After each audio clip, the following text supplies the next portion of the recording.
તો એક નવો વિષય અને શૃંખલામાં લાવે છે. તો આ વખતે બી દિવ્ય શક્તિઓની સહયોગિતા અને એમાં રાધા કૃષ્ણ, શિવ શક્તિ અને સીતારામ, આમ 3 દિવસના 3 આપણે કહીએ ને કે ભાવ જગતના ઉત્કૃષ્ટ શિખરો જેને કહી શકાય એવા શિખરોની વાત છે. અને એમાં પણ આજે આપણે રાધા કૃષ્ણ વિશે જ્યારે મૈત્રીજીને સાંભળવાના છીએ ત્યારે એટલો આનંદ આવે, કારણ કે રાધા કૃષ્ણ ભાવ જગત, બસ ભાવ જોઈએ એમને સમજવા માટે અને એમને પામવા માટે. કારણ કે ભાવ જગતને કારણે જ આપણે સૌ રાધા અને કૃષ્ણમય બની શકીએ. એ જ ઈશ્વરને હંમેશા પ્રાર્થના, આપણે જીવનની જે પ્રાર્થના હોય છે કે ક્યારે આપણે એમને પામી શકીએ. તો આજે આપણને આપણા વિદ્વાન વક્તા મહાપ્રભુજી શ્રી વલ્લભાચાર્યના 17મા વંશજ કુમારી મૈત્રી ગોસ્વામી છેલ્લા 14 વર્ષથી તેમના પિતા શ્રી શરદ ગોસ્વામી તથા તેમના આદરણીય ગુરુ ગોસ્વામી શ્રી શ્યામ મનોહરજી પાસેથી, જેમને આપણે શ્યામુ બાબાના ઉલામણા નામથી હંમેશા ઓળખીએ છીએ, એમની પાસેથી પુષ્ટિ ભક્તિ સંપ્રદાયના તમામ સાંપ્રદાયિક શાસ્ત્રોનો અભ્યાસ કરે છે. આ શાસ્ત્રો એટલા ગૂઢ છે કે એનો અભ્યાસ જેટલો કરીએ કદાચ આપણી ઉંમર ઓછી પડે, પણ શાસ્ત્રોમાં રહેલી સમજને સમજવા માટે એક તપ આદરવું પડે આપણે. તેઓએ મુખ્ય વિષય તરીકે વેદાંત સાથે MA કર્યું છે અને તુલનાત્મક અભ્યાસના ભાગરૂપે સંસ્કૃત, વ્યાકરણ, ન્યાય, સાંખ્ય શાસ્ત્ર અને શંકરાચાર્ય, રામાનુજાચાર્ય, માધવાચાર્યની ફિલોસોફીનો પણ અભ્યાસ કર્યો છે. તેઓ તેમના પિતા સાથે ગુજરાતમાં સ્થાપેલી શ્રી વલ્લભાચાર્ય વિદ્યાપીઠમાં વલ્લભ સંપ્રદાયના આદરણીય આચાર્યો દ્વારા લખાયેલા વૈદિક ગ્રંથો અને ગ્રંથોના પ્રકાશન, તેની જાળવણી અને શિક્ષણ માટે કાર્ય કરી રહ્યા છે. તેઓ તત્વજ્ઞાનનો અભ્યાસ કરાવે છે અને સાથે સાથે તેનો પ્રચાર અને પ્રસાર પણ કરે છે. તો આવા વિદ્વાન વક્તા શ્રી કુમારી મૈત્રી ગોસ્વામીજીના ચરણોમાં વંદન કરી એમને વિનંતી કરીએ કે આજના વિષયને પ્રકાશિત કરે, કારણ કે એવી અલૌકિક ભાવના છે આ રાધા કૃષ્ણની, આપણામાં સમાઈ જાય એવો આનંદ લેવાનો છે આજે. તો હું આપને વિનંતી કરું છું. જયતિ શ્રી વલ્લભાર્ય, જયતિ ચ વિઠ્ઠલેશ્વર પ્રભુ શ્રીમાન પુરુષોત્તમશ્ચ તૈશ્ચ નિર્દિષ્ટા પુષ્ટિ પદ્ધતિ જયતિ. આજનો જે વિષય છે એ રાધા કૃષ્ણ અને એનું ટાઇટલ છે દિવ્ય શક્તિઓની સહકારિતા. મને આ વિષય જે રીતે સમજાયો છે એમાં રાજેશ્વરીજી ધીરેનભાઈએ શું એની પાછળ એનો વિચાર કર્યો એ હું નથી જાણતી, પરંતુ આ ટાઇટલથી હું એવું સમજુ છું કે આ બંને શક્તિ અને શક્તિમાન એ બંને સાથે રહીને કઈ રીતે કાર્યરત થાય છે અને જગતના વિવિધ કાર્યોમાં એમનો પરસ્પર શું રોલ અને એમની ક્રિયામાણતા છે એનો વિચાર આ ટાઇટલથી ત્રણેય જે સંબંધો છે રાધા કૃષ્ણનો, શિવ શક્તિનો અને રામ અને સીતા એના સંદર્ભમાં આ વ્યાખ્યાનમાલા અંતર્ગત કરવાનું છે. યદ્યપિ રાધા અને કૃષ્ણ આ બંનેના સંબંધની જ્યાં સુધી વાત હોય ત્યાં સુધી પ્રચલિત રીતે એ બહુ ભાવાત્મક વિષય છે. હંમેશા ભક્તિના સંદર્ભમાં અને રાધા એ કૃષ્ણના પત્ની છે કે નહીં, કે એમના પ્રેમિકા છે કે નહીં, કે રાધા જેવું કોઈ કેરેક્ટર અસ્તિત્વમાં છે પણ કે નહીં, આ બધા જ વિષયો હંમેશા ચર્ચામાં રહ્યા કરે છે. કારણ એનું એ છે કે જે રીતે રિસેન્ટલી આપણે વાતને જોઈ કે શ્રીમદ ભાગવત મહાપુરાણ, જેને ભગવાન શ્રી કૃષ્ણના ચરિત્ર અથવા ભગવાન શ્રી કૃષ્ણના સ્વરૂપ અને ભક્તિના સંદર્ભમાં સર્વોપરી પ્રમાણ તરીકે સ્વીકારવામાં આવે છે, એ શ્રીમદ ભાગવતમાં રાધાજીનું કોઈ ચરિત્ર પ્રાપ્ત થતું નથી. એમનો નામોલ્લેખ પણ જાણીતી રીતે પ્રાપ્ત નથી થતો. પરંતુ લોક પ્રચલનની જ્યાં સુધી વાત છે ત્યાં સુધી કોઈ પણ વ્યક્તિ કૃષ્ણને વિના રાધાએ ઓળખતું નથી અથવા શ્રી રાધાજીને કોઈ કૃષ્ણ વિના ઓળખતું નથી. એટલે પ્રચલિત સંબંધોમાં જે છે એ રાધાજીનો ભગવાનની સાથે સંબંધ સર્વમાન્ય છે અને સર્વ રીતે પ્રમાણિત છે. છતાં પણ શાસ્ત્રીય દ્રષ્ટિએ જ્યાં સુધી વિચારવામાં આવે ત્યાં સુધી આ હંમેશા જ ચર્ચાનો વિષય રહ્યો છે. એટલે ભાવાત્મક પક્ષ પણ આ બંનેના સંબંધોમાં છે અને તાત્વિક દ્રષ્ટિએ જો આ બંનેના સંબંધોનો વિચાર કરવામાં આવે તો એ પણ વિચારણીય વિષય બને છે કે જેટલા પણ સંબંધો છે એ દ્વૈતના સંબંધો છે, એટલે બે વ્યક્તિ છે. તો જાણીતી રીતે આપણે જોઈએ તો રાધા અને કૃષ્ણ બે વ્યક્તિ એટલે ડ્યુઆલિઝમ અથવા દ્વૈત થાય છે, પરંતુ આપણા જેટલા પણ સિદ્ધાંતો છે એ અદ્વૈતનો સ્વીકાર કરે છે કે બે ના હોઈને તત્વ જે હોય છે એ કેવલ એક હોય છે. તો જો એક તત્વથી અતિરિક્ત એ ચાહે શિવના સંબંધમાં શક્તિ હોય કે કૃષ્ણના સંબંધમાં રાધા હોય કે રામના સંદર્ભમાં સીતા હોય કે લક્ષ્મી આદિ અન્ય જે કોઈ પણ શક્તિ રૂપો હોય, એમનો પોતપોતાના શક્તિમાનોની સાથે દ્વૈતનો સંબંધ હોય છે કે અદ્વૈતનો સંબંધ હોય છે. એટલે આ બે હોય છે કે આ બંને એક જ હોય છે. જો એક હોય છે તો કાર્યની અંદર દ્વૈત કેમ છે, અર્થાત બંનેના કાર્યો જુદા જુદા કેમ છે, અથવા જો અદ્વૈત છે તો આવા બે તત્વોની આવશ્યકતા શું છે, અથવા શક્તિ અને શક્તિમાન તરીકે બે તત્વોના વિચાર કરવાની આવશ્યકતા શું છે. આ બધા જ પ્રશ્નો જે છે એ ફિલોસોફિકલ એટલે દાર્શનિક સંબંધમાં ઊભા રહે છે. ભાવાત્મક રીતે આ પ્રશ્નોનું કેટલું ઇમ્પોર્ટન્સ છે કે નહીં એ અત્યારે મારા સબ્જેક્ટનો વિચારની વિષય નથી, પરંતુ દાર્શનિક રીતે અને પછી એ દર્શન શાસ્ત્રથી પેદા થતા જે ભાવના સંબંધો છે એની અંદર આ પ્રશ્ન વિચારણીય બને છે, જેના સંદર્ભમાં આજનો મારી પાસે જે સમય છે એની અંદર હું આ વિષયને વિચારવાનો પ્રયાસ કરીશ. પૌરાણિક રીતે શ્રીમદ ભાગવત પુરાણમાં યદ્યપી રાધાજીનો ઉલ્લેખ પ્રાપ્ત નથી થતો, પરંતુ ભગવાન શ્રી કૃષ્ણના જ ચરિત્રનું વર્ણન કરતો બ્રહ્મવૈવર્ત પુરાણ એની અંદર રાધાજીના ચરિત્રનું નિરૂપણ બહુ વિસ્તારથી પ્રાપ્ત થાય છે. અને જે પણ લોકો રાધાજીના ચરિત્રોને અત્યારે જુએ છે એટલે એમના માતા પિતા કોણ કે એમનો જન્મ ક્યાં થયો અથવા એ કૃષ્ણને કેવી રીતે મળ્યા કે આગળ ભગવાન જ્યાં સુધી બ્રજમાં બિરાજ્યા ભગવાન ત્યાં સુધી રાધાજીના સાથે કૃષ્ણના સંબંધો કેવા હતા, આ બધા જ સંબંધમાં જેટલા પણ ઉત્તરો પ્રાપ્ત થાય છે શાસ્ત્રતઃ એ બ્રહ્મવૈવર્ત પુરાણથી પ્રાપ્ત થાય છે. એટલે કોઈ પણ શાસ્ત્રમાં કે પુરાણોમાં રાધાજીનો ઉલ્લેખ નથી એવું પણ નથી, માત્ર શ્રીમદ ભાગવતમાં નથી જે લોકોની અંદર વધારે પ્રચલિત છે, પરંતુ બ્રહ્મવૈવર્તમાં રાધાજીના ચરિત્રનો ઉલ્લેખ મળે છે. ભાગવતમાં કેમ નથી અને બ્રહ્મવૈવર્તમાં કેમ છે, આ બંને પ્રશ્નોને ડીલ કરવા માટે પ્રથમ ઉત્તર એ આપવામાં આવે છે કે દરેક કલ્પની અંદર ભગવાનના અવતાર થતા રહે છે. અર્થાત એક કલ્પથી તાત્પર્ય છે 1000 વખત ચતુર્યુગોનું પરિવર્તન થવું. તો જે રીતે દરેક દ્વાપર યુગની અંદર કૃષ્ણાવતાર થાય છે તો એ કૃષ્ણાવતારની અંદર કૃષ્ણનું પ્રાકટ્ય દર દ્વાપરમાં થાય છે, પરંતુ એમની લીલા, એમાં રહેલા પાત્રો અને એ લીલાનું પ્રયોજન અને ભગવાનના સ્વરૂપમાં આવતા પરિવર્તનો એ દરેક કલ્પની અંદર થતા રહે છે.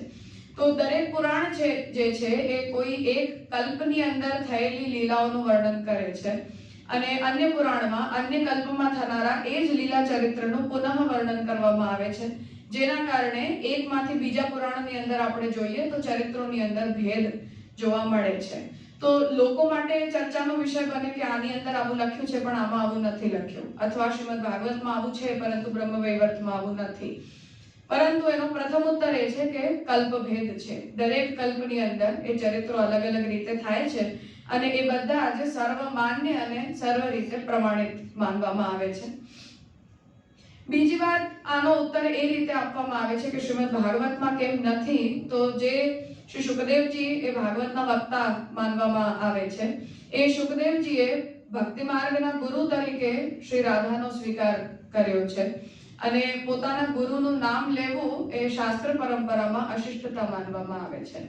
તો એ શિષ્ટ પરંપરાને ધ્યાનમાં રાખીને રાધાજીના નામનો ઉલ્લેખ ન કરીને ભગવાનની લીલામાં જ ગુપ્ત રૂપે રાધાજીના ચરિત્રનું નિરૂપણ થયું છે, એવું શ્રીમદ ભાગવતની અંદર જે નિરૂપણ છે એની સાથે આની સંગતિ વિચારવામાં આવે છે. એટલે ભગવાન અને ભગવાનની શક્તિ, કાલે જે શિવ અને શક્તિનો વિષય છે, યદ્યપિ એ મારો વિષય નથી અત્યારે, પરંતુ અભિનવ ગુપ્ત જે કાશ્મીર શૈવ પરંપરાના વિચારક માનવામાં આવે છે, એ પણ ત્યાં એ જ વાતને કહી રહ્યા છે કે શિવ અને શક્તિમાં દ્વૈતનો સંબંધ નથી હોતો. શક્તિ જે છે એ શિવની અંતર્નિહિતા શક્તિ છે જે એમની અંદર રહે છે, તો એ અદ્વૈત સંબંધ છે. આ જે ઉત્તર રાધા અને કૃષ્ણના સંબંધમાં ભાગવતના કોન્ટેક્સ્ટમાં પણ આપવામાં આવે છે કે રાધા જે છે એ શ્રી કૃષ્ણની અંતર્નિહિતા શક્તિ છે અને એ બંનેમાં કોઈ ભેદ નથી હોતો. એટલે જો કૃષ્ણની લીલાનું નિરૂપણ કરવામાં આવ્યું તો એમાં અંતર્નિહિત શક્તિ તરીકે કૃષ્ણના પ્રત્યેક કાર્યમાં રાધા શક્તિ દ્વારા જ એ કાર્ય સંપન્ન થયું છે. એ રીતે શક્તિ અને શક્તિમાનના અદ્વૈતના સમન્વય પૂર્વક એ લીલાઓનો વિચાર થાય છે.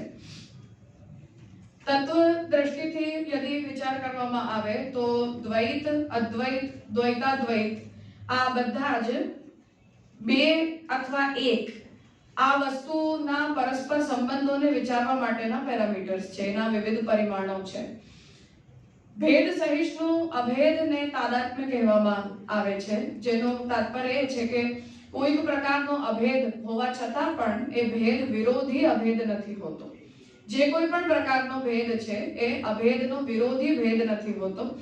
જેના ઉદાહરણ તરીકે જો સમજવું હોય તો સ્વર્ણ અને સ્વર્ણમાંથી બનાવવામાં આવતા આભૂષણો. તો આભૂષણો યદ્યપિ ભેદ દેખાડે છે, એ અલગ અલગ આકારમાં દેખાય છે, છતાં પણ તત્વ જાણનારો વ્યક્તિ એ સમજી શકે છે કે આ બધું બનેલું તો એક જ તત્વમાંથી છે. એટલે આકાર ભેદ છે પરંતુ તત્વ ભેદ નથી, અથવા કાર્ય ભેદ છે પરંતુ તત્વ ભેદ નથી. તો ભેદ સહિષ્ણુ અભેદને તાદાત્મ્ય સંબંધ કહેવામાં આવે છે. એટલે શક્તિ અને શક્તિમાન આ બંનેની વચ્ચે તાદાત્મ્ય સંબંધનો સ્વીકાર સાર્વત્રિક રીતે કરવામાં આવે છે. કે રાધા અને કૃષ્ણ હોય કે શિવ અને શક્તિ હોય કે અન્ય નામોથી શક્તિ અને શક્તિમાનના સંબંધોનો જો વિચાર કરવામાં આવતો હોય તો એ બંનેની અંદર ભેદ સહિષ્ણુ અભેદ છે. એટલે બે રૂપો દેખાતા હોવા છતાં પણ એ બે ન હોઈને એક છે. અથવા એમનો જે દ્વૈત છે એ પણ કોઈ પ્રકારના કાર્ય કે પ્રયોજનની સંપૂર્તિ માટે હોવાના કારણે એ દ્વૈતની અંદર પણ અદ્વૈત દ્રષ્ટિનો વિચાર રાખવો જોઈએ. સત, ચિત અને આનંદ આ બ્રહ્મની ત્રણ શક્તિઓ ઉપનિષદ બતાવે છે. સત્યમ, જ્ઞાનમ, અનંતમ બ્રહ્મ, એ રીતે બ્રહ્મની વ્યાખ્યા આપતી વખતે આ ત્રણેય શક્તિઓથી બ્રહ્મ વિવિધ પ્રકારના કાર્યોને કરે છે. અને એના અંતર્ગત જે આનંદ તત્વ છે એ બ્રહ્મનું મૌલિક બંધારણ તરીકે સ્વીકારવામાં આવે છે. જેના માટે ઉપનિષદ બ્રહ્મની સર્વપ્રથમ પરિભાષામાં આનંદો બ્રહ્મેતિ વ્યજાનાત, આનંદને બ્રહ્મ જાણો, એ રીતે બ્રહ્મ શબ્દની પરિભાષા કરે છે. આનંદ શબ્દના યદ્યપિ ઘણા બધા અર્થો છે, પરંતુ અત્યારે આ સંદર્ભમાં આપણને જે અર્થની આવશ્યકતા છે એ અર્થ છે કે આત્મરમણશીલ હોવું. અર્થાત જે તત્વને પોતાનાથી અતિરિક્ત કોઈ અન્યની અપેક્ષા નથી હોતી એ આનંદરૂપ કહેવાય છે. અર્થાત આપણે અપૂર્ણ હોવાને કારણે સર્વથા પોતાનાથી અતિરિક્ત કોઈ વસ્તુની, કોઈ વ્યક્તિની કે કોઈ સ્થાનની અપેક્ષા બનેલી રહે છે. આપણે પોતાની અંદર પ્રસન્ન નથી રહી શકતા.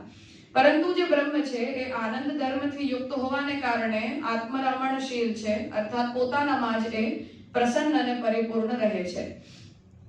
એને બ્રહ્મની આત્મરતિ કહેવાય છે. રતિ શબ્દથી મતલબ છે પ્રેમ. આત્મરતિ શબ્દનો તાત્પર્ય છે પોતાનાથી પ્રેમ હોવું, પોતાનામાં પરિપૂર્ણ હોવું, પોતાનામાં સંપન્ન હોવું. એ જ આત્મરતિ ભક્તિ શક્તિના રૂપમાં પ્રકટ થાય છે. જેના માટે ભાગવત એ પ્રશ્નને ઉપસ્થિત કરે છે કે આપણને ભગવાનથી પ્રેમ કેમ થાય? કેમ કે ભક્તિ શબ્દથી તાત્પર્ય છે કૃષ્ણથી પ્રેમ હોવો, કે જે પણ આપણા આરાધ્ય દેવ હોય એમના પ્રત્યે જે સ્નેહનો ભાવ છે એ સ્નેહના ભાવને જ ભક્તિ કહેવાય છે. તો જે સ્નેહ છે એનો ઉદ્ગમ ક્યાંથી થાય છે એ ત્યાં પ્રશ્ન છે કે એ સ્નેહનું જે ઇમોશન છે એ ક્યાંથી પેદા થયું. સાયન્સ એના માટે એમ કે છે કે ડોપામાઇન સિક્રેટ થાય તો આપણને કોઈના પણ માટે ઇમોશન્સ આપણા બુદ્ધિની અંદર કે આપણા હૃદયની અંદર પ્રકટ થઈ જાય. શાસ્ત્ર એના માટે એ કહે છે કે આત્મનસ્તુ કામાય સર્વમ પ્રિયમ ભવતિ. હું કેમ કે પોતાને પ્રેમ કરું છું એના કારણે મને મારા સંબંધી બધાથી પ્રેમ થાય છે. જે મારા સંબંધથી નથી હોતું એનાથી મને પ્રેમ નથી હોતું. પરંતુ હું મારી આત્માને કઈ રીતે ઓળખું છું, હું કોણ, આનો શું ઉત્તર? તો શાસ્ત્ર એ કહે છે કે પોતાની જીવાત્માને એક પરિચ્છિન્ન અંશના રૂપમાં વિચારવું એ આપણી અજ્ઞાનતા છે, પરંતુ બ્રહ્મ જ આ જગતના રૂપમાં પ્રકટ થાય છે, બ્રહ્મ જ આ જીવાત્માઓના રૂપમાં પ્રકટ થાય છે. એટલે વસ્તુતઃ જે આપણી જીવાત્મા છે કે આપણે પોતાનાથી પ્રેમ હોય છે એ એના કારણે હોય છે કેમ કે બ્રહ્મે એ સ્વરૂપને ધારણ કર્યું છે. તો બ્રહ્મ પોતાનાથી પ્રેમ કરે છે એટલે બ્રહ્મ આપણી અંદર અંતર્નિહિત હોવાને કારણે આપણે બધા પોતાની જાતથી પ્રેમ કરીએ છીએ અને પોતાની જાતના સંબંધથી આપણને જગતના દરેક વસ્તુ પ્રત્યે પ્રેમ થાય છે. તો જે આત્મરતિ છે એ પ્રેમ સંબંધનો ઉદ્ગમ છે. ત્યાંથી એ પ્રેમનો જે ઇમોશન છે એ આત્મરતિથી પેદા થાય છે. જે આત્મરતિ બ્રહ્મના આનંદ ગુણધર્મનું પ્રાગટ્ય છે. એ આનંદ ગુણધર્મના અંશના રૂપમાં એ આત્મરતિ આવે છે. ત્યાંથી ઉપનિષદ એ વાતને કહી રહ્યો છે કે હવે યદિ બ્રહ્મ પોતાનામાં પ્રસન્ન છે, એને પોતાનાથી અતિરિક્ત અન્યની કોઈ અપેક્ષા નથી હોતી, તો જગતના રૂપમાં બ્રહ્મ કેમ બન્યા? અથવા આ જગતની અંદર આપણે જેટલી વસ્તુઓને પોતાની આસપાસ જોઈ રહ્યા છીએ એ દ્વૈત ભાવાપન્ન આ બધું કેમ થયું? તો ત્યાં ઉપનિષદ એ વાતને કહી રહ્યો છે કે સવય નૈવ રેમે, એમને એકલું રહેવું ન ગમ્યું, એમણે અન્યની ઈચ્છા કરી. અન્યની ઈચ્છાની પરિપૂર્તિ પણ બ્રહ્મ પોતાનાથી જ કરે છે કેમ કે એમનાથી અતિરિક્ત તો કોઈ તત્વ એક્ઝિસ્ટ જ નથી કરતું. સત્તા જે છે એ કેવલ અને કેવલ બ્રાહ્મિકી સત્તા છે. તો અન્યની જે અપેક્ષા છે એની પૂર્તિ કરવા માટે એ સ્વયં જ દ્વૈત ભાવાપન્ન થયા, એ પોતે જ બે થયા અને પતિશ્ચ પત્નિશ્ચ અભવત, એ પતિના રૂપમાં પણ સ્વયં થયા અને પત્નીના રૂપમાં પણ સ્વયં થયા. તો શક્તિ અને શક્તિમાન આનો જે દ્વૈત છે એનું ઉદ્ગમ બ્રહ્મની રમણની ઈચ્છા છે. યદ્યપિ આ કેવલ રાધા અને કૃષ્ણ કે શિવ અને શક્તિ આટલા જ તાત્પર્યમાં અહીં પતિ અને પત્ની શબ્દનો પ્રયોગ નથી થયો. પતિ અને પત્ની આ બંને શબ્દનો પ્રયોગ ભોગતા અને ભોગ્ય ભાવના સંદર્ભમાં થાય છે.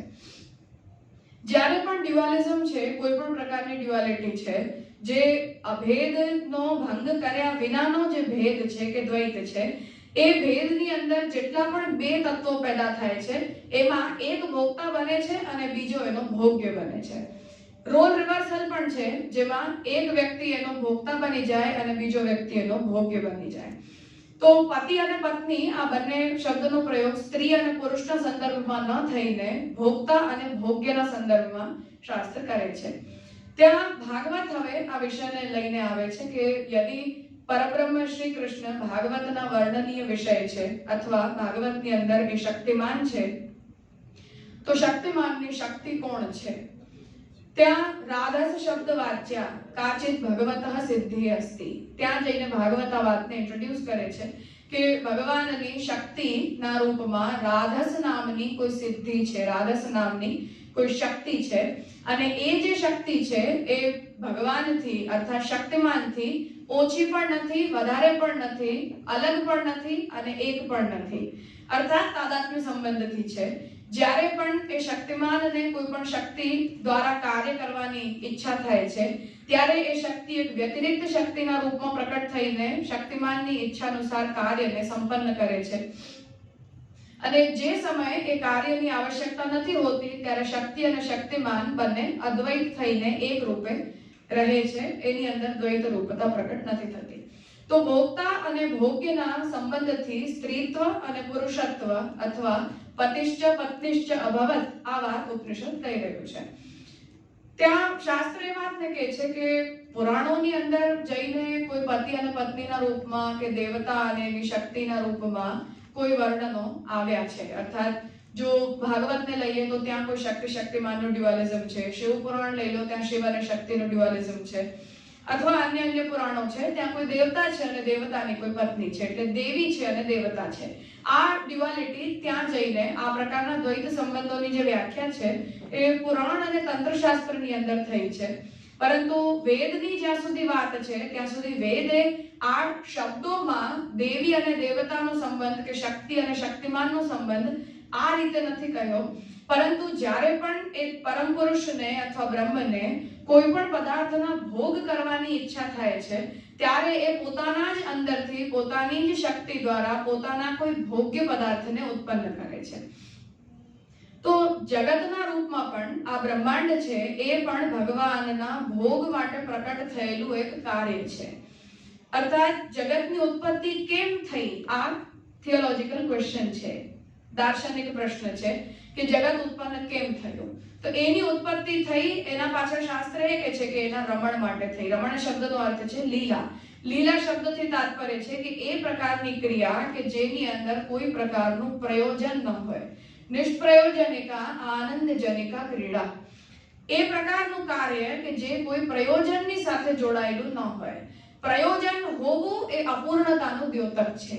મને કંઈક પ્રાપ્ત કરવાની ઈચ્છા છે એટલે હું કોઈ પણ કાર્યની અંદર પોતાને ઇન્વોલ્વ કરી રહી છું.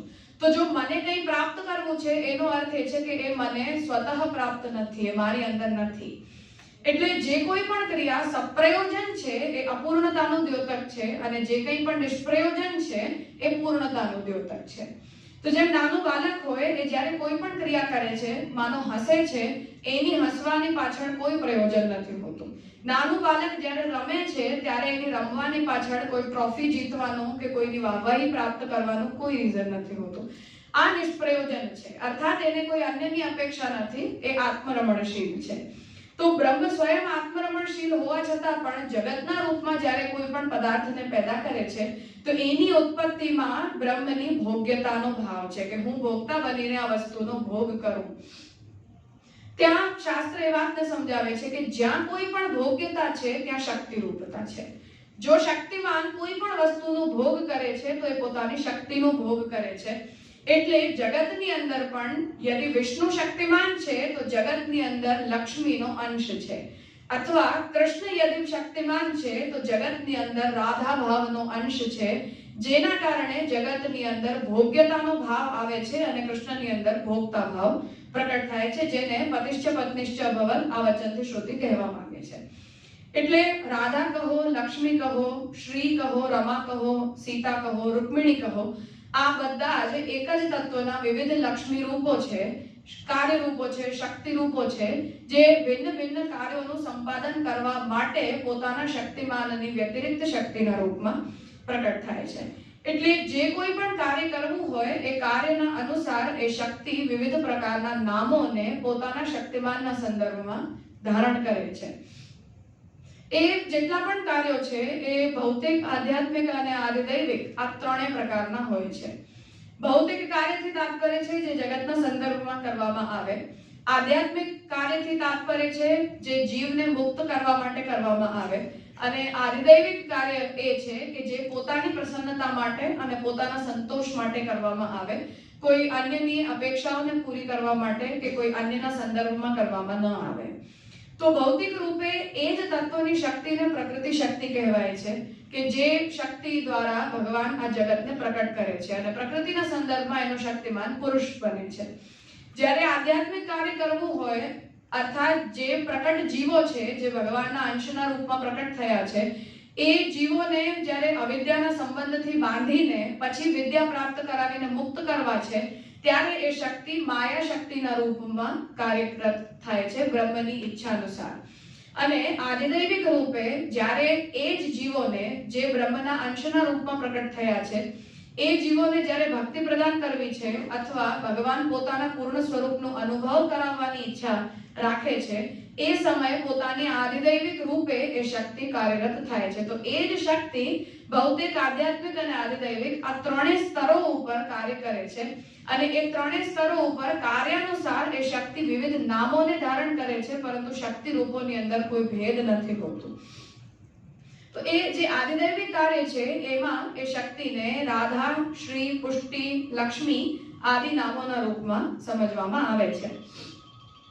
બ્રહ્મનું જે આનંદ છે એ બ્રહ્મની અંદર એક ભાવાપન્ન થઈને પ્રાપ્ત થનારો આનંદ, અર્થાત કોઈ જીવ મુક્તિ પ્રાપ્ત કરીને એ તત્વની સાથે એકાકાર થઈ જાય, એટલે જેમ સમુદ્રમાંથી આપણે પાણી કાઢ્યું અને પાછું સમુદ્રની અંદર એને મેળવી દીધું, એ રીતે બ્રહ્મમાંથી પેદા થયેલો જીવ બ્રહ્મની અંદર પાછો મળી જાય અને એના આનંદની અનુભૂતિ કરે, એ આનંદ અનુભૂતિનો એક પ્રકાર છે. બીજો પ્રકાર જે ભક્તિમાર્ગ પ્રવર્તિત કરે છે એ છે કે જીવ પોતાના ઈષ્ટની સાથે કે પોતાના આરાધ્યની સાથે એક ભાવાપન્ન થઈને આનંદનો અનુભવ ન કરે, પરંતુ જે ભેદ સહિષ્ણુ અભેદ રૂપ તાદાત્મ્ય સંબંધ છે એ તાદાત્મ્ય સંબંધને ધ્યાનમાં રાખીને પોતાના તત્વથી ભિન્ન રહીને એ તત્વના આનંદનો અનુભવ કરે. તો ભક્તિ દ્વારા પ્રાપ્ત થનારો જે આરાધ્યનો કે બ્રહ્મનો જે આનંદ છે એ ભેદ પૂર્વક પ્રાપ્ત થનારો આનંદ છે.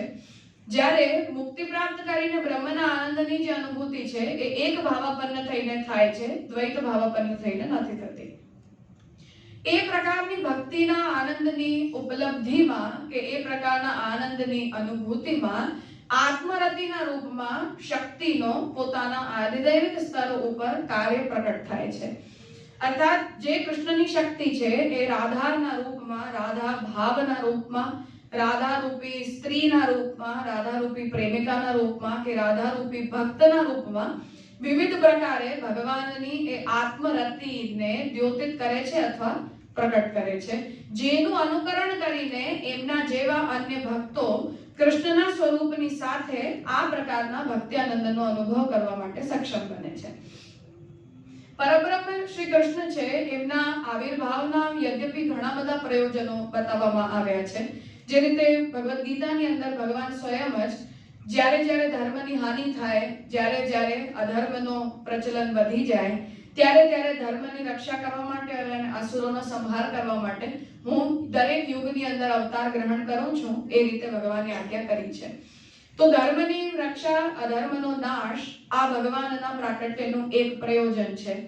પરંતુ ભાગવત એ વાતને ભાગવતના દશમ સ્કંદ નિરોધ લીલા અંતર્ગત સમજાવી રહી છે કે ભગવાનનું પ્રાકટ્ય આ પ્રયોજનો માટે અર્થાત વિવિધ પ્રકારના કાર્યો માટે થતું હોય છે, અથવા પોતાના અવતાર કાળના સમયે ભગવાન આ ઘણા બધા કાર્યોને સંપન્ન કરે છે.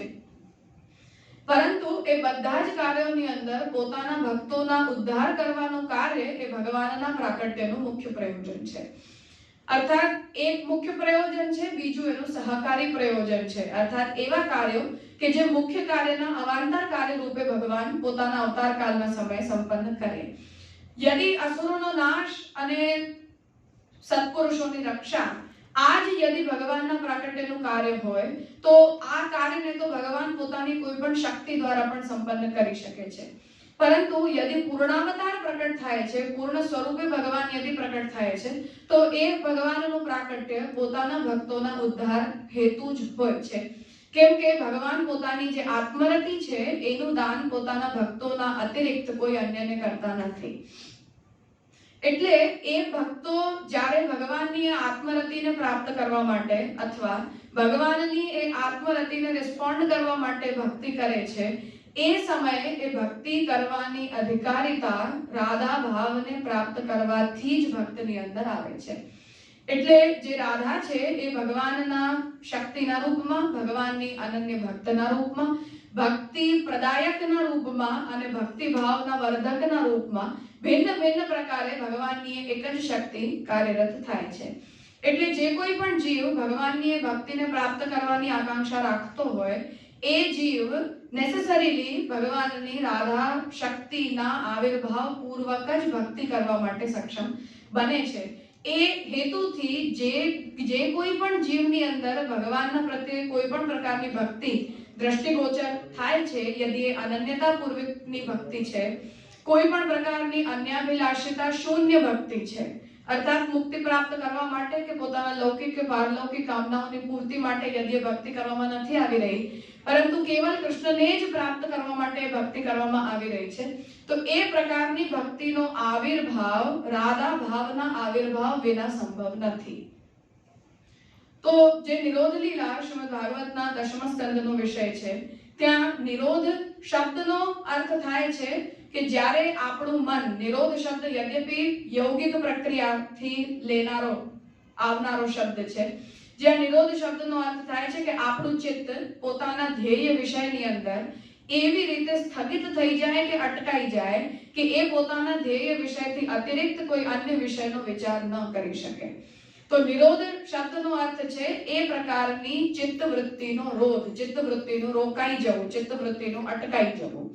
તો જે નિરોધ લીલા છે એના અંતર્ગત જે ભક્તોનું શ્રીમદ ભાગવત મહાપુરાણની અંદર વર્ણન કરવામાં આવ્યું છે એ પ્રકારના ભક્તો છે કે જેમનું ચિત્ત ભગવાનની અંદર અટકાઈ ગયું છે, ભગવાનની અંદર રોકાઈ ગયું છે. આ પ્રકારનો જે ભાવ છે કે જેમાં કૃષ્ણથી અતિરિક્ત કોઈ અન્યની અભિલાષા નથી, કૃષ્ણથી અતિરિક્ત કોઈ અન્યને પ્રાપ્ત કરવાની જે જીવની અંદર કામના નથી, એ પ્રકારનો જે ભાવ છે એ રાધા ભાવનો આવિર્ભાવ છે, જે દરેક જીવની અંદર ભક્તિની અભિલાષા હોવાના કારણે થાય છે. એટલે જે રાધા છે એ આશીર્વાદના રૂપમાં એ ભક્તને ભક્તિનો ભાવ પ્રદાન કરે છે. અને જે ભક્ત છે એ ભગવાનની શક્તિ, આધિદૈવિક શક્તિ જે રાધા છે એમની પાસે જે છે એ આ પ્રકારની ભક્તિ પ્રાપ્ત કરવાની કામના રાખે છે. એ જ હેતુથી કૃષ્ણની સાથે ભગવતી રાધા, શક્તિમાન શ્રી કૃષ્ણની સાથે શક્તિરૂપ જે રાધા છે એમની ઉપાસના કે એમની ભક્તિ કે એમની સેવા ભક્તિ માર્ગી પરંપરાઓની અંદર કરવામાં આવે છે. એટલે ભગવાન જ્યારે કોઈ પણ ભક્તની અંદર ભક્તિ પ્રકટ કરવા માંગે અથવા જે ભક્ત છે જે ભગવાનનો સેવક બને, ભગવાનનો દાસ બને, ભગવાનને પોતાના સ્વામી તરીકે સ્વીકારે, ભગવાનની સેવામાં યદિ એ જીવ તત્પર થાય તો એ જીવના ભોગતા ભગવાન બને છે અને એ જીવ ભગવાનનો ભોગ્ય વિષય બને છે કે હું સ્વામી તરીકે મારા દાસનો ભોગ કરું છું અથવા માલિક તરીકે કે દેવતા તરીકે હું પોતાના સેવકનો કે પોતાના દાસનો ભોગ કરું છું. એ ભોગ્યતા યદિ કોઈ પણ જીવની અંદર ભગવાનના પ્રતિ પ્રકટ થઈ રહી છે અને એ જીવના પ્રતિ ભગવાન યદિ ભોગતા બની રહ્યા છે તો એ રાધા ભાવની ઉત્પત્તિ વિના સંભવ નથી. એટલે એ રાધા ભાવને પ્રાપ્ત કરવાથી જ જીવની અંદર ભગવાનના પ્રતિ ભોગ્ય બનવાનો એક આસ્પેક્ટ પ્રકટ થાય છે. એટલે શ્રી વલ્લભાચાર્ય અને ચૈતન્ય મહાપ્રભુ જે પુષ્ટિ સંપ્રદાય અને ચૈતન્ય સંપ્રદાય, ગૌડીય સંપ્રદાય આ બંનેના પ્રવર્તક આચાર્યો છે, એ બંને સંપ્રદાયોમાં પણ અને એનાથી અતિરિક્ત વ્રજની અંદર જેટલા પણ પરંપરાગત ભક્તિ સંપ્રદાયો પ્રચલિત છે એ હરિદાસજી દ્વારા પ્રવર્તિત હોય કે હરિવંશજી દ્વારા પ્રવર્તિત હોય અથવા નિંબાર્કી હોય, રામાનંદી હોય, આ બધા જ સંપ્રદાયોની અંદર ભગવાનની ભોગ્ય શક્તિના રૂપમાં જીવની અંદર, ભક્તના અંદર રાધા ભાવના આવિર્ભાવને જરૂરી આવશ્યક માનવામાં આવ્યું છે. એટલે લીલા ચરિત્રોની અંદર જેટલી પણ વિસંવાદિતા જોવામાં આવે કે ભાઈ રાધાના નામોલ્લેખ ન કરવામાં આવ્યો કે રૂકમિણીના સાથે કૃષ્ણ ભગવાનનું દ્વારકા પધાર્યા પછી વિવાહ થયો એટલે કૃષ્ણની પત્ની કોણ તો પત્ની જે છે એ રૂકમિણી અને પ્રેમિકા કોણ તો પ્રેમિકા રાધા. પરંતુ વસ્તુતઃ શક્તિ અને શક્તિમાનના સંબંધમાં રૂકમિણી અને રાધા એ શક્તિના નામાંતર માત્ર છે, એ શક્તિની અંદર કોઈ ભેદ નથી.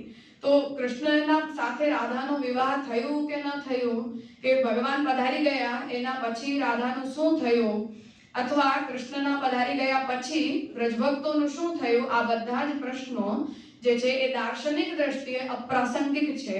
કેમ કે જે કોઈ પણ તત્વની અંદર કે જે કોઈ પણ વ્યક્તિની અંદર કે શક્તિની અંદર ભોગ્યતાનો ભાવ કૃષ્ણ સંબંધી પ્રકટ થઈ રહ્યો છે તો એ નેસેસરીલી રાધા ભાવથી જ છે, કોઈ અન્યના ભાવથી ત્યાં નથી. કેમ કે શક્તિ અને શક્તિમાનના અદ્વૈત સંબંધ સિવાય કોઈ દ્વૈત તત્વ અન્ય શક્તિના રૂપમાં એક્ઝિસ્ટ નથી કરતું.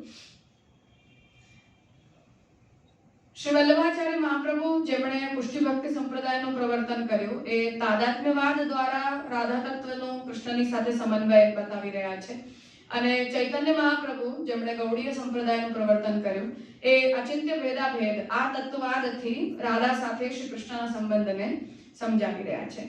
સ્વાભાવિક અભેદ અને લીલાર્થ ગ્રહિત ઐચ્છિક ભેદ આ શ્રી વલ્લભાચાર્ય પ્રણીત તાદાત્મ્યવાદનું તાત્પર્ય છે.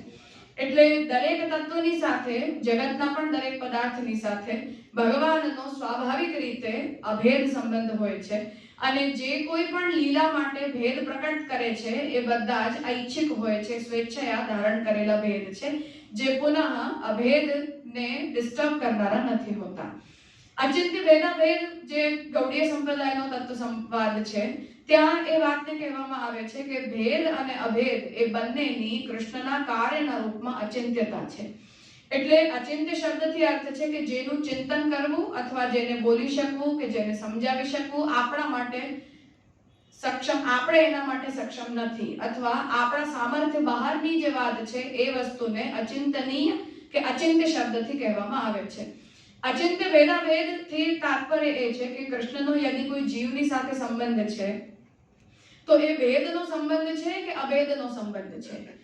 તો સ્વાભાવિક રીતે જેમ અભેદ કહેવામાં આવી રહ્યું છે, ઐચ્છિક લીલા માટે જે રીતે ભેદ કહેવામાં આવી રહ્યું છે, એના સ્થાન ઉપર ચૈતન્ય સંપ્રદાય એ વાતને કહે છે કે એ અચિંત્ય સંબંધ છે. એટલે આપણે એ સંબંધનો વિચાર નથી કરી શકતા કે કયા કોન્ટેક્સ્ટમાં અને કઈ લીલા માટે ભગવાન કોની સાથે અભેદ પ્રકટ કરે અને કોની સાથે ભેદ પ્રકટ કરે. તો રાધા અને કૃષ્ણનો સંબંધ જ્યાં સુધી ચર્ચાનો વિષય છે ત્યાં સુધી રાધા સાથે ભેદ પણ ભગવાન પ્રકટ કરે છે અને અભેદ પણ ભગવાન પ્રકટ કરે છે. જે લીલામાં ભેદ સંબંધની આવશ્યકતા છે ત્યાં ભેદ સંબંધથી રાધા કાર્ય કરે છે અને જે લીલા માટે અભેદ સંબંધની આવશ્યકતા છે એ દરેક લીલાની અંદર રાધા અને કૃષ્ણ બંને એક રૂપે એક ભાવાપન્ન થઈને કાર્ય કરે છે, દ્વૈત સંબંધથી કાર્ય નથી કરતા. એના કારણે રાધા અને કૃષ્ણની અંદર પણ ભેદનો સંબંધ છે કે અભેદનો સંબંધ છે આ ચિંતનીય વિષય નથી બની શકતું, કેમ કે એ બંનેની પરસ્પર લીલાની અપેક્ષાના સંદર્ભમાં ભેદ અને અભેદ આ બંને જ કાર્ય કરે છે. અર્થાત કોને કઈ લીલાની અંદર કયા પ્રકારના સંબંધને પ્રકટ રાખવાની અથવા એને આવિર્ભૂત કરવાની આવશ્યકતા છે અને કયા પ્રકારના સંબંધને આવિર્ભૂત કરવાની કે પ્રકટ રાખવાની આવશ્યકતા નથી, આનો નિર્ણય શક્તિમાન અને શક્તિ એ બંને પોતાની સ્વતંત્ર સત્તાથી લે છે. કે અત્યારે દ્વૈતની આવશ્યકતા છે તો એ દ્વૈત પ્રકટ થઈ જાય છે, અત્યારે અદ્વૈતની આવશ્યકતા છે તો એ અદ્વૈત પ્રકટ થઈ જાય છે. એટલે આપણે એ સંબંધનું ચિંતન જે છે એ સાર્વત્રિક રીતે નથી કરી શકતા કે આ બંને તત્વોની અંદર જે છે એ ભેદ સમજવું કે અભેદ સમજવું. તો જ્યાં સુધી માનો રાધા કૃષ્ણથી મોટા છે કે નાના છે, કે કૃષ્ણ રાધા કરતા 2 વર્ષ નાના છે કે 5 વર્ષ નાના છે, કે રાધાનો જન્મ રાવલમાં થયો અને કૃષ્ણનો જન્મ ગોકુલમાં થયો, જે સમય રાવલમાં જન્મ થયો એ જ સમય કૃષ્ણનો ગોકુલની અંદર જન્મ થઈ ગયો, આ બધા જ લીલા દ્રષ્ટિએ ભિન્ન ભિન્ન કલ્પની અંદર ભિન્ન ભિન્ન પ્રકારે ભગવાને પોતાની લીલાઓને પ્રકટ કરી છે. કૃષ્ણ જ્યારે વ્રજથી પધારી ગયા એના પછી રાધા ગોકુલમાં રહી ગયા કે કૃષ્ણની સાથે ગયા તો નથી ગયા, દેખીતી રીતે નથી ગયા. પરંતુ શક્તિમાન ક્યારે પણ શક્તિ રહિત નથી હોતા, તો અંતર્નિહિતા શક્તિ રૂપે એ શક્તિ ભગવાનની સાથે ગઈ જ છે, કેમ કે એનાથી ભિન્ન ક્યારે હોતી જ નથી. રૂકમિણી સાથે વિવાહ કર્યો તો રાધા જ રૂકમિણીના રૂપમાં પ્રકટ થઈને એમણે પોતાના શક્તિમાનની સાથે એ પ્રકારના કાર્યને પ્રકટ કર્યો જે એ કાર્યની ત્યાં આવશ્યકતા હતી. તો ભૌતિક આકાર, ભૌતિક રૂપ, ભૌતિક સ્થાન આનું લીલાની અંદર પોતાની આવશ્યકતા છે, પરંતુ શક્તિના રૂપમાં દર્શન શાસ્ત્ર એ વાતને સમજાવે છે કે સ્થાનનો ભેદ હોય, રૂપનો ભેદ હોય કે કાર્યનો ભેદ હોય, શક્તિ જે છે એ સર્વત્ર અભિન્ન રૂપે એક સમાન રીતે શક્તિમાનની સાથે રહે છે. તેથી અચિંત્ય ભેદાભેદવાદની અંદર ગૌડીય સંપ્રદાય આ વાતને કહે છે કે ભગવાન અને જીવ અથવા રાધા અને કૃષ્ણ આ બંનેની સાથે એમના બંનેના જે સંબંધો છે એ ભેદ અને અભેદ આ બંને જ દ્રષ્ટિએ આપણા માટે અચિંત્ય છે, અચિંતનીય છે.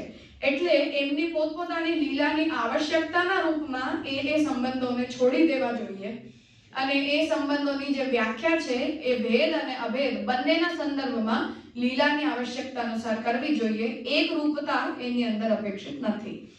એટલે એ ભક્તિમાં અન્યતમા શક્તિના રૂપમાં રાધા શક્તિનો અંગીકાર કરે છે, જેમાં જે કૃષ્ણ છે એ કોઈ પણ જીવની ભક્તિનો પણ સ્વીકાર કે એ જીવનું પોતાના સેવકના રૂપમાં કે દાસના રૂપમાં પણ સ્વીકાર રાધા ભાવના અંગીકાર વિના નથી કરતા. તેથી રાધા પ્રત્યે શરણાગતિ, રાધા ભાવ પ્રત્યેનો સમર્પણ એ ભક્તિ માર્ગની પ્રથમ આવશ્યકતા છે, જે થયા બાદ જ કૃષ્ણ જે છે એ કોઈ પણ જીવનું પોતાના સેવક અથવા દાસના રૂપમાં કે પોતાના ભોગ્ય પદાર્થના રૂપમાં સ્વીકાર કરી શકે છે. એટલે જે ભક્ત છે એ જ્યારે પણ કૃષ્ણ ભક્તિ પ્રતિ પરાયણ થાય તો એ પોતાના હૃદયની અંદર શ્રી રાધાજીના ભાવને સ્થિર કરે, એને સ્થાપિત કરે, રાધાજીના ભાવનું અનુકરણ કરે અને તદુપરાંત કૃષ્ણ ભક્તિના અંદર એનો અંગીકાર થાય. આ પ્રકારની પ્રક્રિયા દરેક ભક્તિ સંપ્રદાયની અંદર માન્ય છે. ભક્તિનો જે ઉદ્ગમ છે એ પણ શ્રી રાધા ભાવ દ્વારા માનવામાં આવ્યો છે. અર્થાત ભગવાન યદિ ભક્તિ શક્તિને પ્રકટ કરવા માંગે છે તો પોતાની આધિદૈવિક શક્તિના રૂપમાં રાધા દ્વારા ભક્તિ ભાવને, ભક્તિ તત્વને ભગવાન પ્રકટ કરે છે. એટલે એ ભક્તિનો ભાવ જ્યારે કોઈ પણ જીવના હૃદયની અંદર પ્રકટ થાય તો એ રાધા ભાવની આંતરિક પ્રાપ્તિ છે. અર્થાત એ જીવ યદ્યપી દેખીતી રીતે કોઈ પ્રાકૃત કે લૌકિક જીવ છે, અથવા કોઈ પણ સ્ત્રી અને પુરુષના રૂપમાં એ પ્રકટ થયો છે, અથવા આ માનુષ શરીરને એ ધારણ કરેલો છે, પરંતુ જે સમયે એ ભક્તિ પરાયણ છે અથવા ભક્તિની કોઈ ઉત્કૃષ્ટ અવસ્થાને પ્રાપ્ત કરી રહ્યો છે, ત્યારે એ રાધા રૂપથી જ કરી રહ્યો છે, પોતાના પ્રાકૃત રૂપથી નથી કરી રહ્યો. એ પ્રકારે ભક્તિ માર્ગની અંદર રાધા ભાવની આવશ્યકતા અને રાધા ભાવના અંગીકારનું સ્વરૂપ બતાવ્યું છે. એટલે જે જીવ રાધા શક્તિ દ્વારા કૃપા પ્રાપ્ત કરે છે એ જ જીવની ભક્તિની અંદર યોગ્યતા અને ભક્તિની અંદર ભોગ્યતા સિદ્ધ થાય છે. એ સિદ્ધાંત છે. નવદા ભક્તિ અંતર્ગત શ્રવણ, કીર્તન, સ્મરણ, પાદ સેવન, અર્ચન, વંદન, દાસ્ય સખ્ય અને આત્મનિવેદન, આ ભક્તિના જે નવ પક્ષો છે, આ 9 પક્ષોની અંદર જ્યારે પણ જીવ પ્રવૃત્ત થાય ત્યારે પણ એ પુનઃ એ પ્રત્યેક ભક્તિના અંતર્ગત રાધા ભાવને પોતાના હૃદયની અંદર અનુસ્યુત કરીને જ ભક્તિ માર્ગી પ્રણાલીની અંદર એની પ્રવૃત્તિ સંભવ છે. શ્રવણ, કીર્તન અને સ્મરણ આને ભક્તિના આંતરિક પક્ષો કહેવામાં આવે છે. અને પરિચર્યાથી લઈને પાદ સેવનથી લઈને આત્મનિવેદન પર્યંતની જે ભક્તિ છે એ બાહ્ય ભક્તિના પક્ષો છે.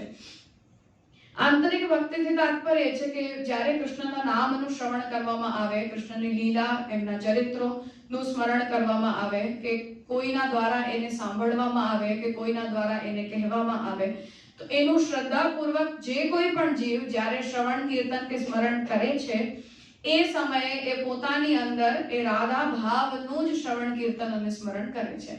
અર્થાત શ્રીમદ રાધા જે છે એ જે રીતે સર્વદા હંમેશા કૃષ્ણના ચિંતનની અંદર પરાયણ છે, એ રીતે જે કોઈ પણ જીવની પ્રવૃત્તિ શ્રી કૃષ્ણના શ્રવણ, કીર્તન કે સ્મરણની અંદર થાય છે, એ શ્રવણ, કીર્તન અને સ્મરણ રાધા ભાવની પ્રાપ્તિ પૂર્વક થયેલું જ શ્રવણ, કીર્તન, સ્મરણ છે.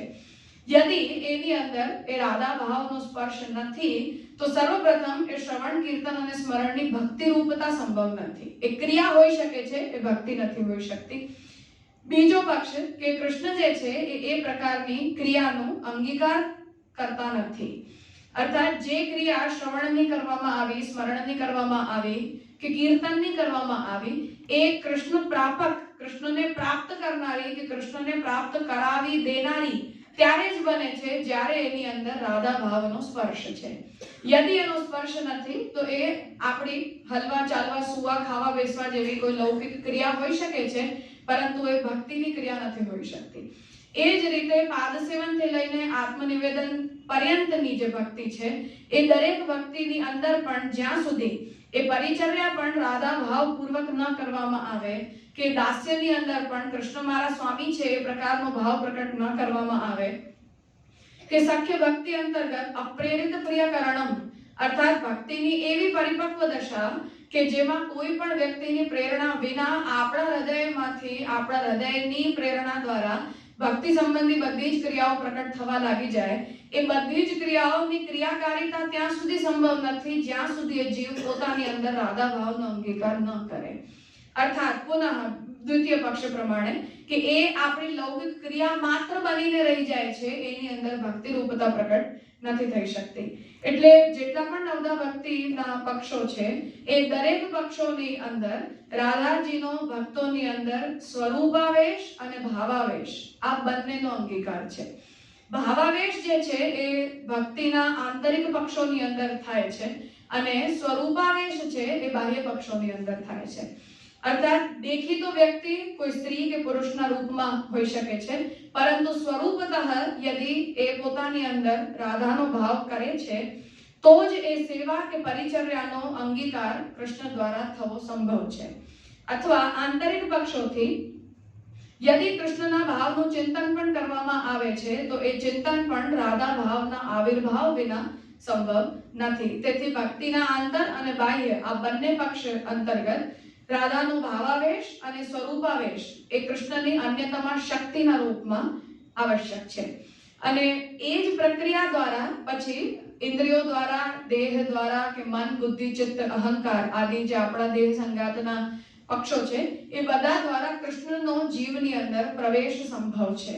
એટલે એની પ્રવેશ યોગ્યતા જે છે એ રાધા શક્તિ દ્વારા જ સંભવ છે, અન્યથા નથી. એટલે શક્તિમાનની અનેકતા જે રીતે છે એ જ રીતે શક્તિ પણ પોતાની અનેકતાને પ્રગટ કરે છે. જેમ કૃષ્ણ જે છે એ વિવિધ કાર્યોને પ્રગટ કરવા માટે વિવિધ રૂપોને ધારણ કરે છે, એ જગતના રૂપમાં બની જાય કે જીવોના રૂપમાં બની જાય કે દેવી દેવતા આદિ જગતના જેટલા પણ પદાર્થો છે એ બધાના રૂપમાં બની જાય, એ જ રીતે ભગવાનની જે અન્યતમા શક્તિ છે એ પણ પોતાના શક્તિમાનની જેમ જ એકમાંથી અનેક રૂપોને પ્રગટ કરે છે. તો જે ગોપીઓને કે વ્રજભક્તોને ભક્તિના સર્વોપરી શિખર ઉપર પહોંચેલા જીવો તરીકે આપણે વિચારીએ છીએ, એ ગોપીઓનો કે યમુનાનો કે રૂકમિણીનો એ બધાની અંદર પણ રાધા શક્તિના ભાવનો જ આવિર્ભાવ છે. એટલે ચાહે ડેરોગેટરી ટર્મ્સમાં એવું કહી દેવામાં આવે કે કૃષ્ણને અનેક પત્નીઓ હતી, કે હિન્દુ ધર્મની અંદર બહુદેવતાવાદ અને બહુદેવીવાદ છે, દેવતા એક ન હોય ને અનેક હોય છે, પણ એ જેટલી પણ અનેકતા છે એ દાર્શનિક રીતે આપણે ત્યાં અભેદ ભાવાપન્ન જ હોય છે, એ દ્વૈત ભાવાપન્ન નથી હોતી. એટલે એક સહસ્ત્ર ગોપીઓના રૂપમાં થઈ જતા હોય કે 16,000 કન્યાઓના રૂપમાં થઈ જતા હોય અથવા રૂકમિણીના રૂપમાં કે સત્યભામા આદિ જેટલા પણ કૃષ્ણની પત્નીઓ છે એમના નામથી થઈ જાય. જેમની સાથે વિવાહ ન કર્યો એવા વ્રજની અંદર રહેનારી ગોપીઓના સંદર્ભમાં કે કુમારિકાઓના સંદર્ભમાં થઈ જાય, જેનું વર્ણન શ્રીમદ ભાગવત મહાપુરાણ કરે છે. એ બધા જ રાધા ભાવ પ્રાપ્ત છે, રાધા ભાવથી વ્યતિરિક્ત નથી. એટલે કૃષ્ણ યદિ કોઈનો પણ અંગીકાર કરે તો એ રાધા ભાવ વિહીનનો અધિકાર સંભવ જ નથી એ પ્રક્રિયાની અંદર. એટલે એ ભલે 16,000 દેખાતા હોય પરંતુ દરેકની અંદર ભાવની સામ્યતા છે, ભાવની અંદર એકતા છે, ભાવની અંદર અભેદ છે, અને એ ભાવ રાધા ભાવથી અતિરિક્ત કોઈ અન્ય ભાવ નથી. એ બધાની જ ભોગ્યતા અને કૃષ્ણની એ બધાના પ્રતિ ભોક્તતા જે છે એ પતિશ્ચ પત્નિશ્ચ અભવત, આ કૃતિવચનના અનુસાર જે છે એ રાધા ભાવ પ્રત્યે જ કૃષ્ણની ભોગ્યતા કે ભોક્તાનો ભાવ પ્રગટ થાય છે. જ્યાં સુધી ભક્તિની પ્રારંભિક અવસ્થા છે ત્યાં સુધી જીવ ભગવાનના ભોગનો વિષય બને છે અને ભગવાન એ જીવના ભોગતા બને છે. રોલ રિવર્સલ ભક્તિની ઉત્તમ દશામાં થાય છે જ્યારે જીવ ભોગતા બને અને કૃષ્ણ એનો ભોગ્ય બને. તો રાધાજીની કે શક્તિની સુપ્રીમસી જે બતાવવામાં આવે, એની ઉત્તમતા જે બતાવવામાં આવે, એનો અધિકાર જે બતાવવામાં આવે, એ વસ્તુતઃ કોઈ સ્પર્ધાનો વિષય નથી. સ્ત્રી ઉત્તમ હોય કે પુરુષ ઉત્તમ હોય, પતિ ઉત્તમ હોય કે પત્ની ઉત્તમ હોય, રાધા વધારે ઉત્તમ છે કે કૃષ્ણ વધારે ઉત્તમ છે, આ કોઈ પણ પ્રકારની સ્પર્ધાનો વિષય નથી. શાસ્ત્ર માટે આ સ્પર્ધાનો વિષય નથી. લૌકિક દ્રષ્ટિએ કે કવિની દ્રષ્ટિએ કે આલંકારિક દ્રષ્ટિએ આપણે બધા વિષયોને બોલતા હોઈએ કે એની મહત્તાનું વર્ણન કરતા હોઈએ, એ આપણી લૌકિક દ્રષ્ટિ છે. અર્થાત સામાન્ય રીતે જે રીતે કહેવામાં આવે કે ભારતે સ્ત્રીઓને વધારે મહત્તા કેમ આપી, કેમ કે બધા જ દેવતાઓની આગળ આપણે દેવીનું નામ બોલીએ છીએ. એટલે રાધા અને કૃષ્ણ બોલીએ છીએ, કૃષ્ણ અને રાધા નથી બોલતા. તો આલંકારિક રીતે, કવિના રીતે કે આપણી લૌકિક દ્રષ્ટિના રીતે આ બધી વાતો બહુ ઇમ્પોર્ટન્સ રાખે છે, અથવા લોકોને આ સાંભળવામાં અને બોલવામાં બહુ આનંદનો અનુભવ થાય છે. પરંતુ શાસ્ત્રીય દ્રષ્ટિ અને દાર્શનિક દ્રષ્ટિએ આ બંને ભક્તિની પૂર્વ અવસ્થા અને ઉત્તમ અવસ્થાનું જ વર્ણન છે. તો જે સમયે શક્તિમાન બનીને ભગવાન પોતાની શક્તિનો ભોગ કરે છે ત્યારે એ ભોગતા બને છે, શક્તિ એનું ભોગ્ય બને છે. ઓન ધ અધર એન્ડ જ્યારે ભક્તિની ઉત્તમ અવસ્થા આવે ત્યારે જીવ ભોગતા બને છે અને કૃષ્ણ એના ભોગનો વિષય બને છે. તો રાધા જે છે એ ભોગતા બને છે, કૃષ્ણ એના ભોગનો વિષય બને છે, જેમાં પું ભાવ અને સ્ત્રી ભાવ એટલે પતિશ્ચ પત્નિશ્ચ અભવત, આ બંનેમાં પતિ અને પત્નીનો દ્વૈત પણ જે છે એ વિરુદ્ધ ધર્માશ્રય છે. અર્થાત ભગવાન જે છે એ પોતાની અંદર વિરોધી ધર્મોને સમાહિત કરી શકે છે. એટલે ઊંચું અને નીચું હોવું, કાળા અને સફેદ હોવું, નાનું અને મોટું હોવું, લાંબુ ટૂંકું હોવું, આ બધા દ્વૈત જે છે એ જાગતિક દ્રષ્ટિએ અસ્તિત્વ રાખી શકે છે, પરંતુ દાર્શનિક દ્રષ્ટિએ આ દ્વૈતોનું કોઈ અસ્તિત્વ નથી હોતું. એટલે જે રાધા છે એ પોતાની અંદર પુંભાવને પ્રગટ કરે અને ભગવાન જ્યારે એના ભોગ્ય બને ત્યારે પોતાની અંદર સ્ત્રી ભાવને પ્રગટ કરે. આ પ્રકારનો ભાવોની અંદર પરિવર્તન પણ અદ્વૈત દ્રષ્ટિથી સુસંગત છે. આની અંદર કોઈ અસંગતિ કે વિસંગતિનો કોઈ પ્રશ્ન નથી. એટલે જે સખી સંપ્રદાય પણ ભારતની અંદર એક પ્રચલિત છે, જેની અંદર જેટલા પણ પુરુષો હોય એ પણ ગોપી વેશને ધારણ કરે. જેમ મીરાબાઈ અને હરિદાસજીના ચરિત્રમાં એ વાત આવે છે કે મીરાબાઈ એક વખત વ્રજમાં આવ્યા અને હરિદાસજી વિરક્ત વૈષ્ણવ હતા. ત્યારે એમના શિષ્ય એવું કહ્યું કે હરિદાસજી કોઈ સ્ત્રીનું મોઢું નથી જોતા.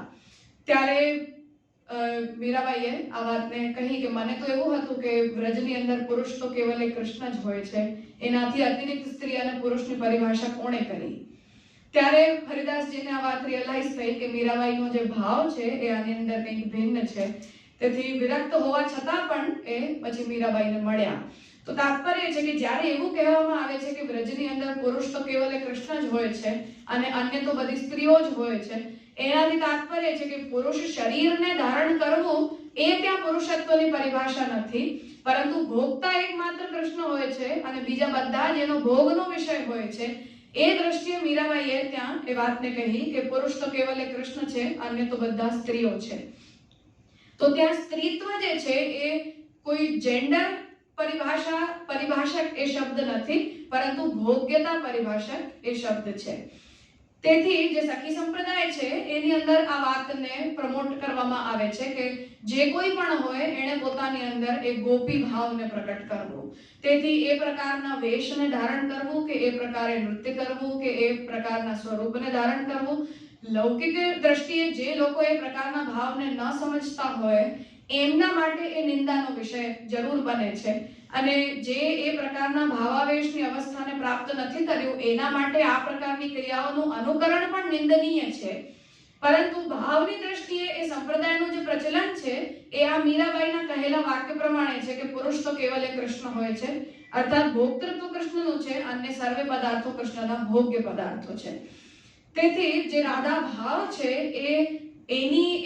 એનું એક ભાવાવેશ પણ છે અને સ્વરૂપાવેશ, આ બંને એના સમાન પક્ષો છે, જેનો અંગીકાર દરેક ભક્તિ સંપ્રદાયે પોતપોતાના સંપ્રદાયની આવશ્યકતા અને પોતપોતાના સિદ્ધાંત અનુસાર કર્યું છે. તેથી જે રાધા છે એ દરેક ભક્તની અંદર એના ભાવના અનુરૂપ કાર્યરત થાય છે.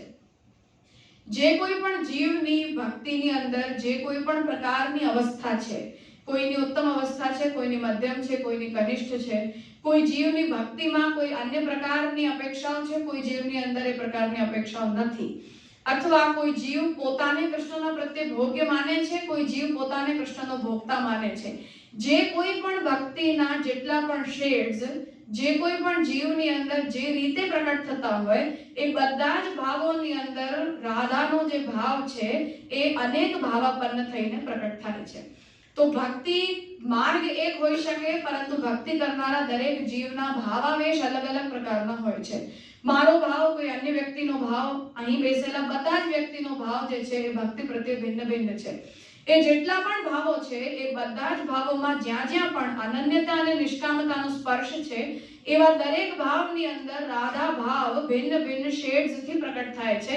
જે રીતે કૃષ્ણ એક હોવા છતાં પણ અનેક બને એ રીતે એ રાધા શક્તિ, રાધસ શબ્દ વાચ્ય જે શક્તિ છે એ શક્તિ પણ જીવ માત્રની અંદર ભિન્ન ભિન્ન પ્રકારોની ભક્તિના રૂપમાં પ્રકટ થાય છે.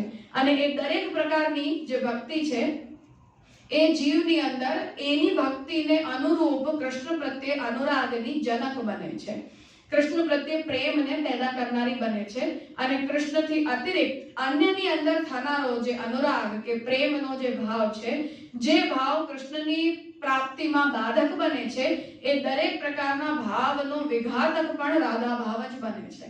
એટલે જે ભાવની ભક્તિ માર્ગની મર્યાદામાં કે જીવની ભક્તિમાં અપેક્ષા છે એ પ્રકારનો ભાવ કૃષ્ણને પસંદ હોય એ પ્રકારનો ભાવ રાધા ભાવ દ્વારા જીવની અંદર પ્રકટ થાય છે.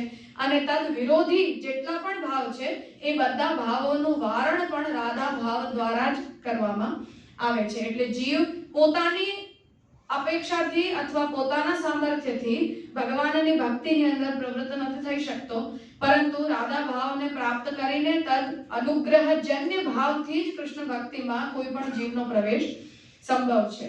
એટલે જે આંતર ભજન છે એમાં પણ રાધા ભાવનું અનુકરણ કે ભાઈ રાધાએ કઈ રીતે કૃષ્ણનું અનુસરણ કર્યું, કઈ રીતે કૃષ્ણનું ચિંતન કર્યું, કઈ રીતે પોતાના ચિત્તને કૃષ્ણ પ્રવણ બનાવ્યું, એ રીતે શ્રવણ કીર્તન સ્મરણ પરાયણ જે જીવ છે એ કીર્તનના સમયમાં, શ્રવણના સમયમાં એ જ રાધા ભાવનું અનુવર્તન કરે છે.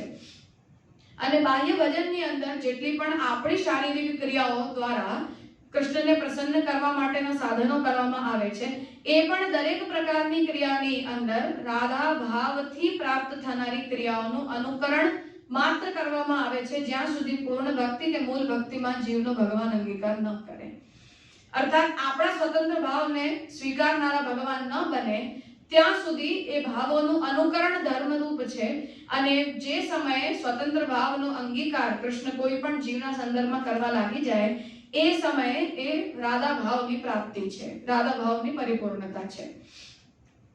એટલે એ પ્રકારે રાધાનો જે ભાવ છે એ પણ એકમાંથી અનેકતા અને અનેકમાંથી એકતા, આ પ્રકારના બંને રોલ રિવર્સલને પ્રાપ્ત કરે છે.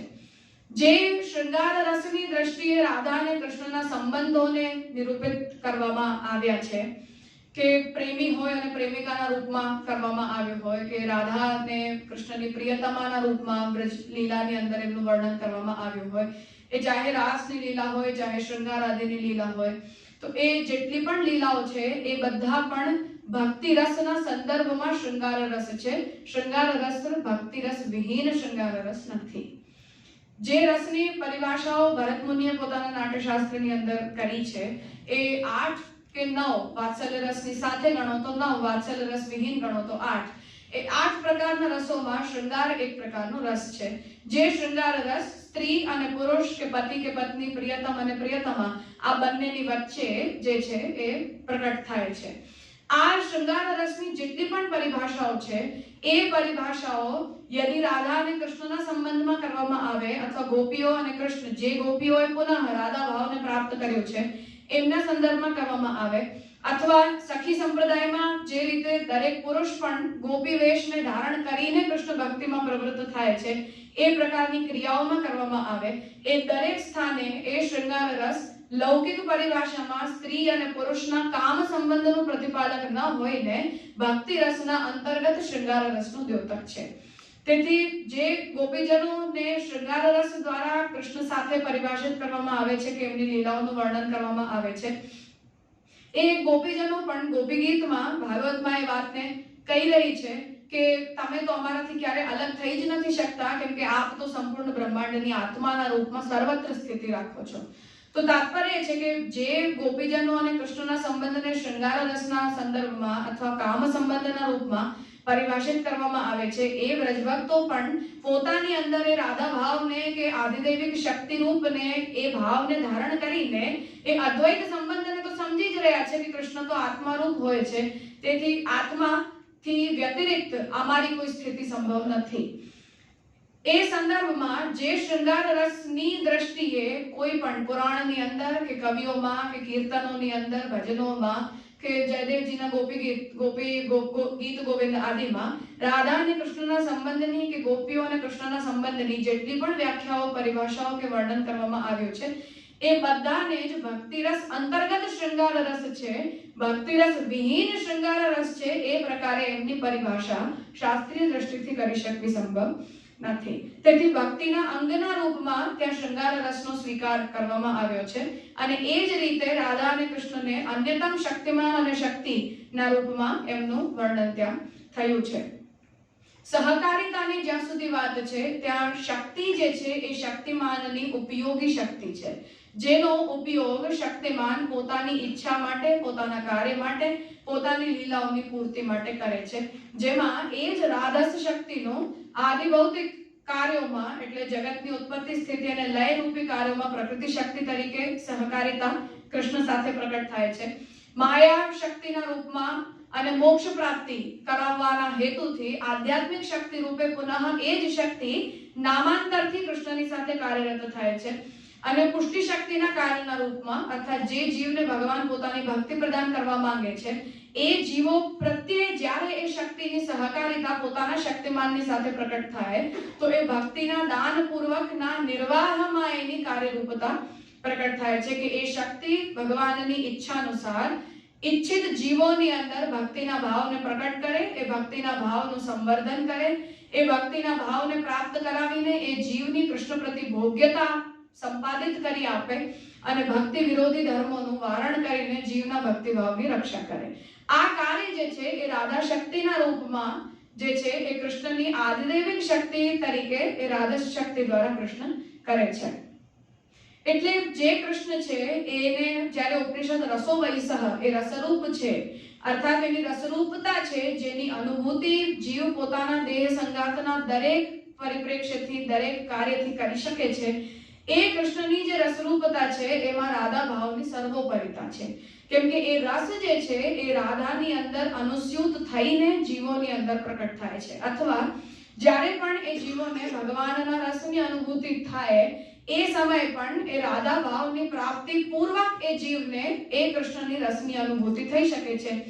અન્યથા જે કૃષ્ણ પરબ્રહ્મ છે, પૂર્ણાનંદ છે, એમના પૂર્ણ રસની અનુભૂતિ પણ રાધા ભાવના આવેશ વિના સંભવ નથી. તો જેમ વન સાઈડ આપણા તરફથી અધિકારિતાનો પ્રશ્ન છે, કૃષ્ણ તરફથી પ્રદાતાનો સંબંધ છે. ભગવાન જ્યારે કંઈ આપવા માંગે છે તો પણ રાધા શક્તિ દ્વારા જ પ્રદાન કરે છે. જીવ જ્યારે એને પ્રાપ્ત કરે છે તો એ પણ પોતાના તરફથી રાધા ભાવની પ્રાપ્તિ પૂર્વક જ કરે છે. તેથી એ બંનેને જોડનારી શક્તિ તરીકે રાધા શક્તિ જે છે એ આદિદૈવિક શક્તિ તરીકે ત્યાં ક્રિયારત થાય છે. એટલે હરિરતિ કૃષ્ણ પ્રત્યે પ્રેમ, જેને આપણે ભક્તિ કહી રહ્યા છીએ, એ કૃષ્ણ પ્રત્યે જે કોઈ પણ પ્રકારના પ્રેમની અનુભૂતિ કોઈ જીવ કે ભક્ત કરી રહ્યો છે, એ પ્રેમની અનુભૂતિના આસ્વાદનમાં રાધા ભાવની સહકારિતા છે. અર્થાત એનું આસ્વાદન પણ વિના રાધા ભાવે સંભવ નથી અને ન ભગવાન એને પોતાના તરફથી રાધા ભાવને પ્રદાન કર્યા સિવાય પોતાના રસનું દાન કરવા માટે ક્યારે પણ સક્ષમ બને છે. તેથી જે રાધા છે એમને ભક્તિ ભાવની સરિતાના રૂપમાં સમજાવવામાં આવે છે. જેમ નદી છે એનો એક અવિચ્છિન્ન પ્રવાહ છે, એક ફ્લો છે, એ રીતે રાધાની અંદર નિરંતર જે છે એ કૃષ્ણ ભક્તિના રસનો પ્રવાહ છે. એ પ્રવાહની અંદર રહેલો જીવ એ રાધા ભાવના અનુભવ પૂર્વક કૃષ્ણના રસનો અનુભવ કરે છે. અને જેમ જે કોઈ પણ નદી છે એ અંતતઃ સમુદ્રની અંદર જઈને મળે, એ રીતે શ્રી કૃષ્ણ જે છે એ રસના સિંધુ છે, રસના સમુદ્ર છે, આનંદનો સમુદ્ર છે. એ સરિતા જે છે, નદી છે, એ અંતતઃ એ સમુદ્રને જઈને મળે અને એનો ઉદ્ગમ પણ જે છે એ ત્યાંથી જ થાય, કેમ કે એ જલ તત્વ જે છે એ બંનેની અંદર એક સમાન છે. એ રીતે રાધાની અંદર જે રસ છે એ કૃષ્ણનો રસ છે. એ સરિતાના રૂપમાં અવિચ્છિન્ન પ્રવાહના રૂપમાં પ્રવાહિત થતો રહે છે અને અંતતઃ એ પ્રવાહનો ભાગ જે કોઈ પણ ભક્ત, જે કોઈ પણ જીવ બને, એ અંતતઃ રસના સિંધુરૂપ શ્રી કૃષ્ણ છે એને જઈને મળે છે. એ રીતે રાધા અને કૃષ્ણ આ બંને શક્તિ અને શક્તિમાનના દ્વૈત અને અદ્વૈત રૂપે તાદાત્મ્ય સંબંધની પરિભાષા અને શક્તિ રૂપે રાધા ભાવની ભૌતિક, આધ્યાત્મિક અને આદિદૈવિક આ ત્રણેય સ્તરો ઉપર ક્રિયાકારિતા અને સર્વોપરી રીતે આદિદૈવિક શક્તિના રૂપમાં ભક્તિ અને ભક્તિના સંદર્ભમાં અધિકારી જીવ, આની અંદર આંતર અને બાહ્ય ભાવ અને સ્વરૂપ આ બંનેના આવેશના રૂપમાં રાધા અને કૃષ્ણ આ બંનેની સહકારિતાનું જે વર્ણન છે એ શાસ્ત્રો કરે છે. મારો વિષય અહીંયા સંપન્ન થાય છે. ધન્યવાદ.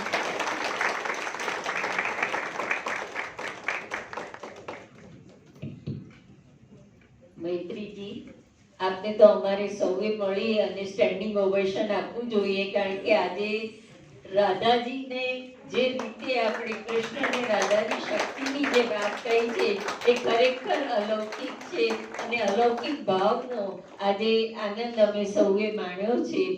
અને આપના ચરણોમાં વંદન અને ખૂબ ખૂબ આભાર કે આપે આપનો કિંમતી સમય અહીંયા અમને બધાને આપ્યો અને અમારા જ્ઞાનમાં વધારો કર્યો.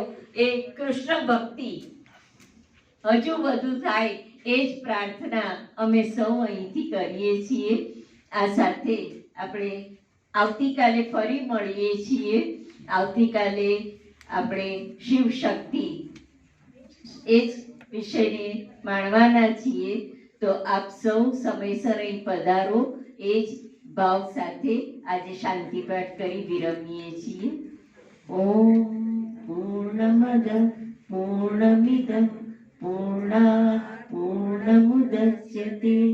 पूर्णस्य पूर्णमादाय पूर्णमेवावशिष्यते। ॐ शान्ति शान्ति।